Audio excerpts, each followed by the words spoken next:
आज हम आपके साथ एक और भयानक मामले पर एक नजर डालने जा रहे हैं। शादी में दूल्हे और दुल्हन को कई उपहार मिलते हैं।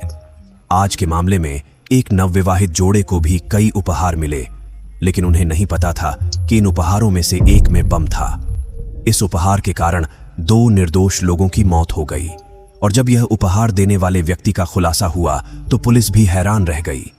जांच के साथ ही प्रकाश में आने वाले खुलासे ने भारत के एक बड़े राज्य को हिला दिया।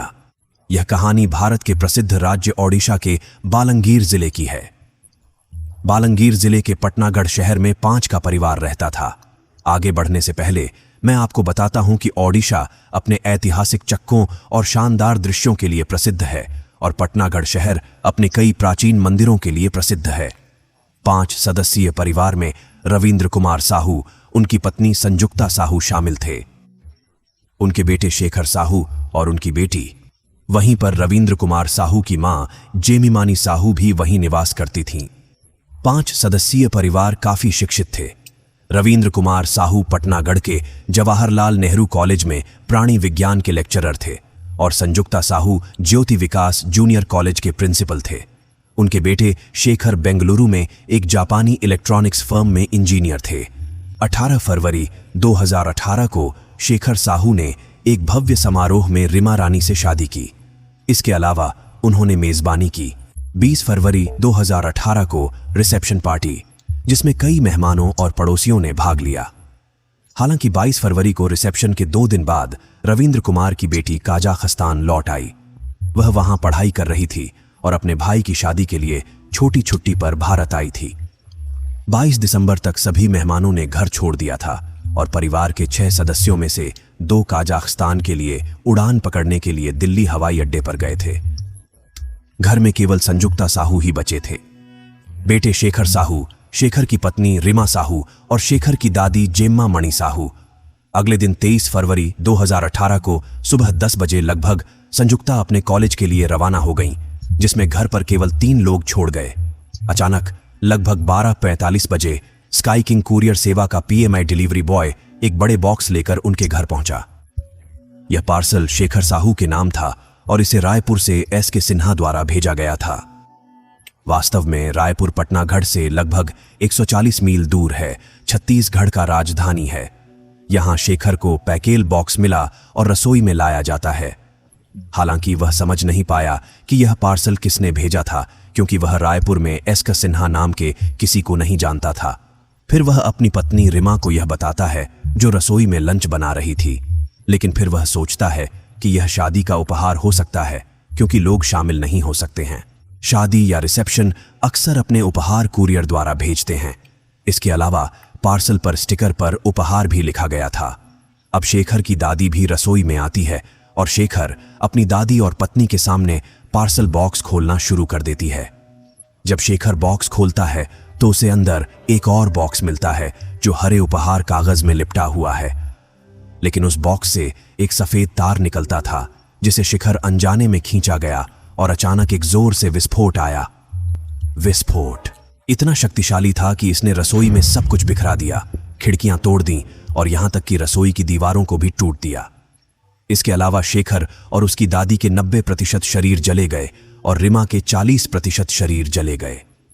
विस्फोट की आवाज सुनकर उनके पड़ोसियों ने सोचा कि शायद एक गैस सिलेंडर विस्फोट हो गया, इसलिए पड़ोसी जल्दी से रसोई में आए। लेकिन उस समय गैस सिलेंडर पूरी तरह से बरकरार था।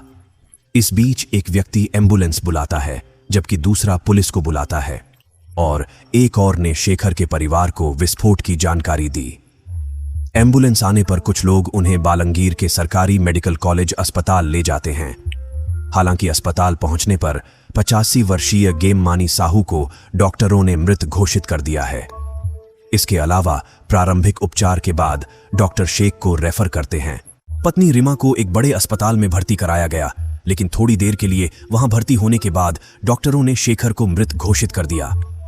कुछ समय बाद डॉक्टर बेहतर इलाज के लिए रीमा को एसएससीबी मेडिकल और अस्पताल में भेजते हैं। रीमा वहां इलाज प्राप्त कर रही है और बच गई, क्योंकि वह पार्सल बॉक्स से थोड़ा दूर खड़ी थी और केवल 40% जलने लगी। अब जब रीमा को अस्पताल में भर्ती कराया गया था तो शकर और उनकी दादी के अंतिम संस्कार किए गए थे, लेकिन रीमा को इसकी जानकारी नहीं थी। इस प्रकार शेखर की मृत्यु के कारण रिमा 5 दिनों के भीतर विधवा बन गई और शेखर का परिवार दुख से तबाह हो गया। वहीं पटनागढ़ पुलिस भी घटनास्थल पर पहुंची और जांच शुरू कर दी। उन्होंने बम निपटान टीम को बुलाया क्योंकि यह स्पष्ट रूप से सिलेंडर विस्फोट का मामला नहीं लगता था। जैसे ही बम निपटान टीम रसोई में प्रवेश करती थी, उन्हें एहसास हुआ कि यह एक बम विस्फोट था, क्योंकि वे क्षेत्र में बारूद की सूंघ सकते थे। इसके बाद उन्होंने बम के टुकड़े सबूत के तौर पर घटनास्थल से एकत्र किए। पुलिस को पता चला था कि यह बम विस्फोट था, लेकिन सवाल यह था कि बम कैसे और कहां से आया था। उन्होंने पड़ोसियों और परिवार के सदस्यों से पूछताछ की, लेकिन किसी को कुछ नहीं पता था। जिन 3 लोगों को पता था, उनमें से 2 की मौत हो गई थी और एकमात्र बचे व्यक्ति बोलने की स्थिति में नहीं था। इसीलिए प्रारंभिक जांच के बाद पुलिस ने रीमा के ठीक होने का इंतजार करने का फैसला किया। लगभग 1 सप्ताह बाद जब रीमा बोल पाई, 2018, ओडिशा पुलिस ने उसका बयान दर्ज किया। उन्होंने पाया कि विस्फोट स्काई किंग कुरियर के माध्यम से भेजे गए एक पार्सल बॉक्स से हुआ था। इस खुलासे के बाद यह खबर राष्ट्रीय मीडिया में जंगल की आग की तरह फैल गई और मामले के बारे में सुनने वाला हर कोई हैरान रह गया। हालांकि मीडिया ने इस मामले के बारे में सभी को सूचित किया था, लेकिन सभी समाचार चैनल गलत तरीके से प्रेषक के नाम को एस.के. सिन्हा के बजाय आर.के. शर्मा के रूप में रिपोर्ट कर रहे थे। यह गलत सूचना फैल गई क्योंकि पुलिस ने जांच में अनजाने में मीडिया को गलत नाम दिया था। पुलिस ने पाया कि पार्सल 15 फरवरी 2018 को बुक किया गया था और इसका कुल वजन 2 किलोग्राम था। ओडिशा पुलिस ने जब जांच की तो प्रेषक का नाम और पता दोनों फर्जी साबित हुआ।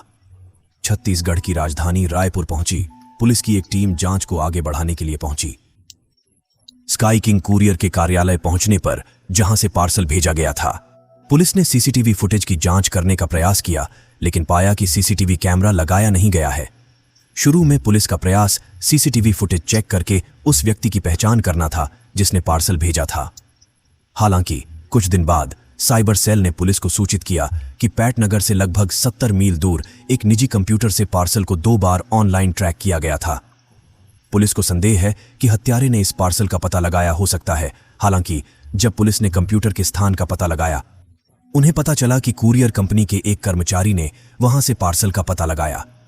इस घटना के 1 सप्ताह बाद शेखर की मां संजुक्ता साहू ने अपने कॉलेज के एक सहयोगी पंजीलाल मेहर पर संदेह जताया। वास्तव में कुछ महीने पहले उनके और पंजीलाल मेहर के बीच कॉलेज प्रिंसिपल के पद को लेकर विवाद हुआ था। हालांकि जब पुलिस पंजील अल माहिर से पूछताछ करती है तो उन्हें उसके खिलाफ कोई सबूत नहीं मिला, इसलिए उसे छोड़ दिया गया है। हालांकि पुलिस को यहां से कोई सुराग नहीं मिला। वे जांच जारी रखते हैं और फिर उन्हें नई जानकारी मिलती है। पुलिस को पता चला है कि कुछ महीने पहले शेखर साहू को धमकी देने वाला अनाम कॉल आया था। वास्तव में शेखर और राम की सगाई उनकी शादी से सिर्फ 1 साल पहले हुई थी और तब से वे दिन में केवल 1 बार फोन पर बात करते थे। एक दिन जब वे फोन पर थे तो शेखर के फोन पर एक अज्ञात नंबर बुलाया।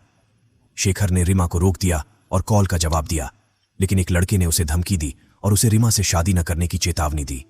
नतीजन घातक परिणाम सामने आएंगे, मगर शिखर ने फौरन कॉल समाप्त कर रिमा को अवगत कराया। उसके बाद कोई कॉल आने की सूचना नहीं मिली। इस कारण दोनों इसे नजरअंदाज कर चुके थे। खुलासा होने पर पुलिस ने शिखर को डराने वाले लड़के पर संदिग्ध नजर डाली। अधिकारियों ने उसका नंबर ट्रेस कर उस तक पहुंच बनाई।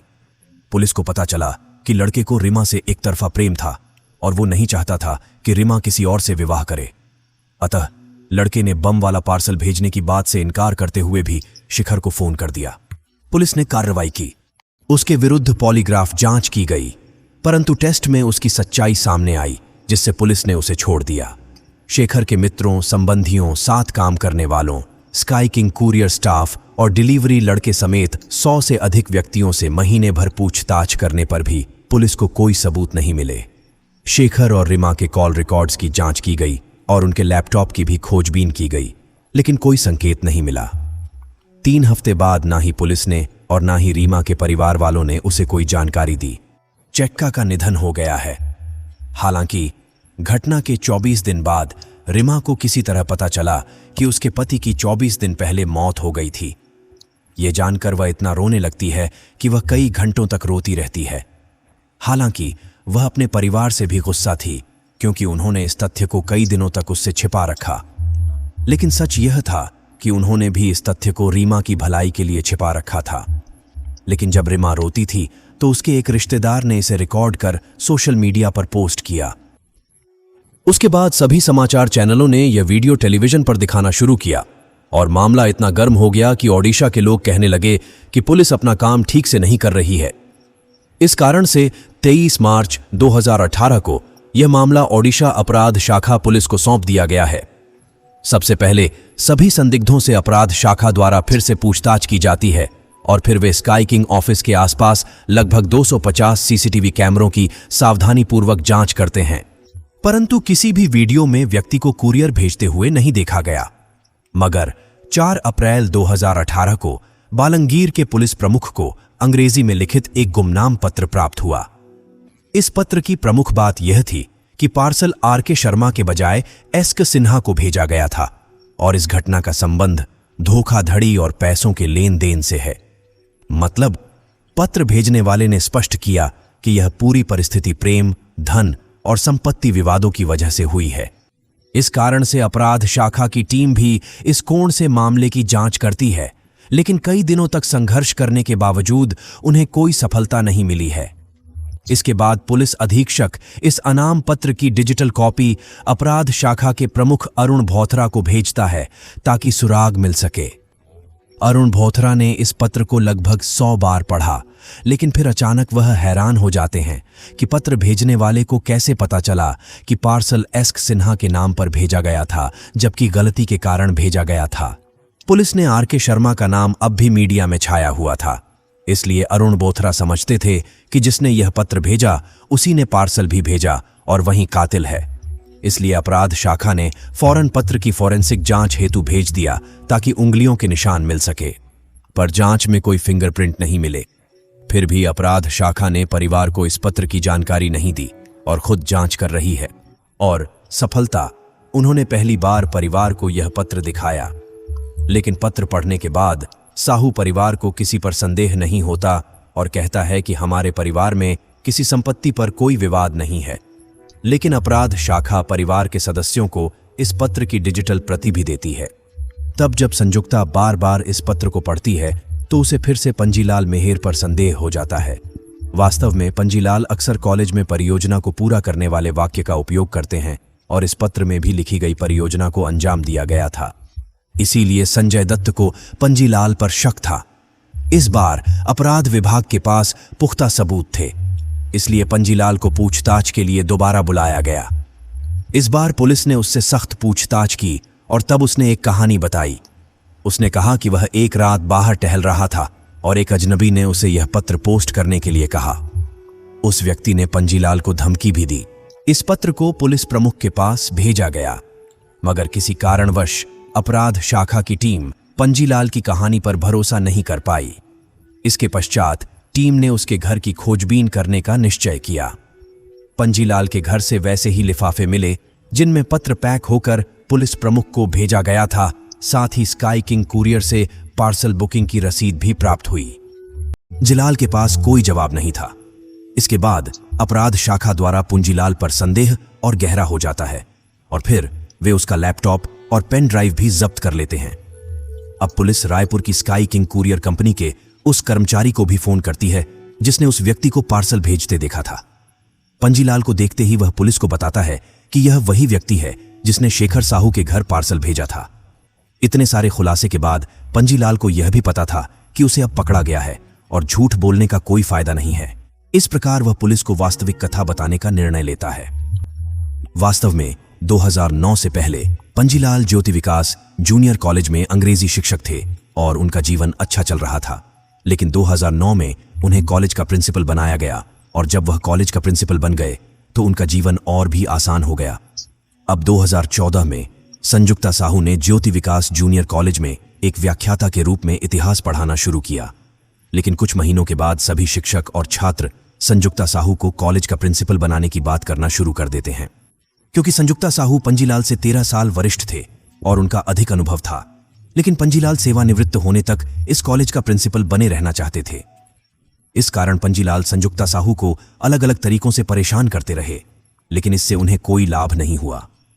लेकिन 25 जनवरी 2017 को संजुक्ता साहू को ओडिशा के उच्च शिक्षा विभाग से एक पत्र मिला जिसमें आधिकारिक तौर पर उन्हें इस कॉलेज का नया प्रिंसिपल बनाने की घोषणा की गई थी। संजुक्ता साहू के खिलाफ नफरत पंजीलाल के मन में भर गई, क्योंकि पंजीलाल ने सिद्धांत की स्थिति तक पहुंचने के लिए बहुत मेहनत की थी। वास्तव में जब पंजीलाल बचपन में था तो उसके पिता ने उसे और उसकी मां को छोड़ दिया था। उसके बाद उनका बचपन काफी मुश्किल था, लेकिन जब वह प्रिंसिपल बन गए तो उनका सपना और भी अमीर बनना था। लेकिन अब शायद संजुक्ता साहू ने उसके बाद अपने सारे सपने तोड़ दिए थे। पंजीलाल ने संजुक्ता साहू और उसके पूरे परिवार को मारने का फैसला किया। ईर्ष्या और नफरत से प्रेरित उन्होंने कई हॉलीवुड और भारतीय क्राइम थ्रिलर फिल्में देखने के अलावा अपराध से जुड़ी कई किताबें पढ़ना शुरू कर दिया और उनसे कुछ विचार भी मिले। उन्होंने इस शोध में लगभग 7 महीने बिताए और फिर पूरे परिवार को एक बम पार्सल भेजने की योजना बनाई। इसके बाद उन्होंने यूट्यूब और गूगल के जरिए बम बनाने के तरीके खोजे। कई यूट्यूब वीडियो देखने और लेख पढ़ने के बाद पंजीलाल ने अक्टूबर 2017 में कई पटाखे खरीदे और फिर अगले 2 महीने तक बम बनाने पर काम किया। पहले उन्होंने बारूद को पटाखों से अलग कर दिया और परीक्षण के लिए एक छोटा बम बनाया। फिर परीक्षण के लिए बम को एक खाली जगह पर ले गए। सौभाग्य से वह अपने प्रयोग में सफल हो गया और फिर 2 किलोग्राम का एक बड़ा बम बनाया। इसके बाद पंजीलाल ने बम को एक बॉक्स में अच्छी तरह से पैक किया और फिर बॉक्स से एक सफेद रंग का धागा निकाला। इसके बाद वह बॉक्स को हरित उपहार पत्र में लपेटकर एक बड़े डिब्बे में पैक करता है। अब वह सिर्फ इस पार्सल को संजुक्ता साहू के घर भेजने के अवसर का इंतजार कर रहा था। इस बीच उन्हें पता चला कि संजुक्ता के बेटे शेखर ने फरवरी 2018 में शादी कर ली है। अब वह बम को उपहार के रूप में पैकेज करने का फैसला करता है और उपहार बॉक्स को देखकर किसी को भी संदेह नहीं होगा कि अंदर क्या है। इस बीच वह अपना सारा इंटरनेट इतिहास भी हटाता है और वह अपनी योजना में किसी और को शामिल नहीं करता है, क्योंकि वह जानता था कि अगर उसके साथी ने किसी को योजना का खुलासा किया तो उसकी सच्चाई सामने आएगी। पंजीलाल ने यह भी तजवीज की थी कि वह संजुक्ता साहू के मकान तक बम कैसे पहुंचाएगा। 15 फरवरी 2018 को वह अपने कॉलेज जाता है। वहां कक्षाएं संचालित करता है ताकि उस दिन उसकी हाजिरी दर्ज हो। कक्षाओं के पश्चात वह अपने आवास वापस आता है, बॉक्स उठाता है और अपनी बुलेट पर सवार होकर सबसे नजदीकी रेलवे स्टेशन की ओर रवाना होता है। वहां पहुंचकर उसे मोटरसाइकिल स्टैंड पर पार्क करता है। रेलवे स्टेशन पर और टिकट काउंटर पर ट्रेन टिकट लेने जाते हैं। हालांकि वहां एक सीसीटीवी कैमरा लगाया गया था, इसलिए वह टिकट खरीदे बिना ट्रेन में सवार हो गया। इसके अलावा वह अपना फोन घर पर भी छोड़ देता है ताकि उसका स्थान उसके घर पर दिखाई दे, ये जानते हुए कि पुलिस जांच में फोन का स्थान महत्वपूर्ण है। इसके बाद वह अपने पड़ोसी राज्य रायपुर शहर छत्तीसगढ़ में पहुंचते हैं। फिर वह रिक्शा लेकर शाम 5:15 बजे डीटीडीसी कुरियर कार्यालय पहुंचता है।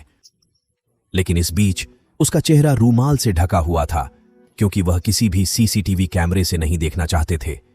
यहां तक कि उन्होंने अपने रिक्शा चालक को डीटीडीसी कुरियर कार्यालय में भेजा, क्योंकि कंपनी के कार्यालय में एक सीसीटीवी कैमरा स्थापित था।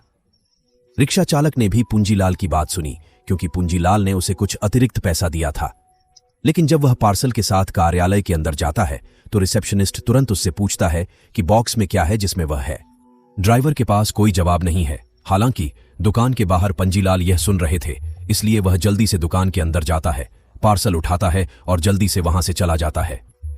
थोड़ी दूरी तय करने के बाद वह एक और रिक्शा लेता है और फिर रास्ते में स्काई किंग कुरियर सेवा का एक कार्यालय देखता है। इस बार वह बिना मास्क पहने कार्यालय में प्रवेश करते हैं, क्योंकि वहां सीसीटीवी कैमरा नहीं था।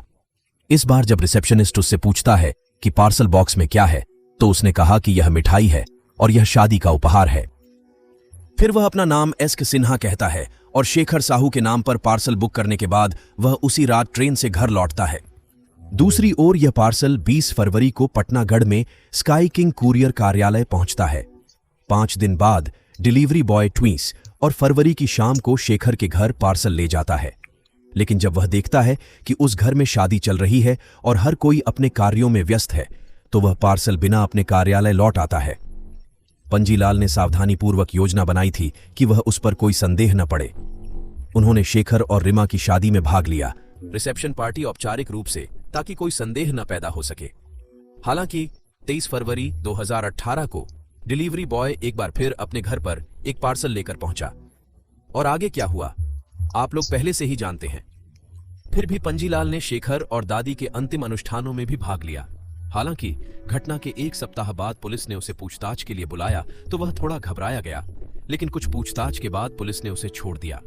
हालांकि जब मामला अपराध शाखा को स्थानांतरित कर दिया गया और अपराध शाखा की टीम मामले की सावधानीपूर्वक जांच कर रही थी तो पंजीलाल भी डर गए। इसके बाद पुलिस का ध्यान हटाने के प्रयास में उन्होंने बालंगीर के पुलिस अधीक्षक को पत्र भेजा, जिसमें मामले को धोखाधड़ी और संपत्ति विवाद के रूप में कोशिश की गई। लेकिन यह पत्र भेजकर उसने सबसे बड़ी गलती की। अगर उसने यह पत्र नहीं भेजा तो शायद आज तक उसे पकड़ा नहीं जाता। वैसे भी पूरी कहानी सामने आने के बाद अपराध शाखा ने 24 अप्रैल 2018 को पंजीलाल को आधिकारिक तौर पर गिरफ्तार किया। जब पुलिस ने पंजीलाल के पैतृक घर की तलाशी ली तो उन्हें वहां के कूड़े में बारूद के कुछ जले हुए अवशेष मिले और जब रासायनिक विश्लेषण किया गया तो पार्सल में पाए गए बारूद से मेल खाते थे। इसके अलावा पुलिस को पंजीलाल के पेन ड्राइव से एक डिलीट हुई फाइल मिली, जो वही डिलीट हुई फाइल थी जो पंजीलाल ने पुलिस अधीक्षक को भेजी थी। इसके बाद क्राइम ब्रांच ने पंजीलाल को बम बनाने के लिए इस्तेमाल की गई सारी सामग्री प्रदान की और फिर इसे रीमेक करने को कहा। थोड़ी देर में पंजीलाल ने बम का पुनर्निर्माण किया और पूरी प्रक्रिया को भी वीडियो बनाया गया, जिसे बाद में अदालत में सबूत के रूप में पेश किया गया। हालांकि अभी तक अपराधी के लिए कोई सजा नहीं सुनाई गई है, लेकिन पंजीलाल को बालंगीर जिला जेल में बंद किया गया है। इस बीच पंजीलाल ने कई बार जमानत के लिए आवेदन किया है, लेकिन निचली अदालत और ओडिशा हाई कोर्ट दोनों ने उनकी जमानत के लिए आवेदन खारिज कर दिया है। इस प्रकार लालच व ईर्ष्या ने एक अध्यापक को अपराधी बना दिया। इस लालच के चलते एक निष्कलंक और प्रसन्न परिवार नष्ट हो गया। वर्तमान में रीमा साहू अपने ससुराल में निवास कर रही हैं और उन्होंने जीवन पर्यंत ससुराल की सेवा करने का संकल्प लिया है और वे पुनः विवाह नहीं करेंगी। इसके साथ पटनगर बम घटना का वृत्तांत समाप्त होता है।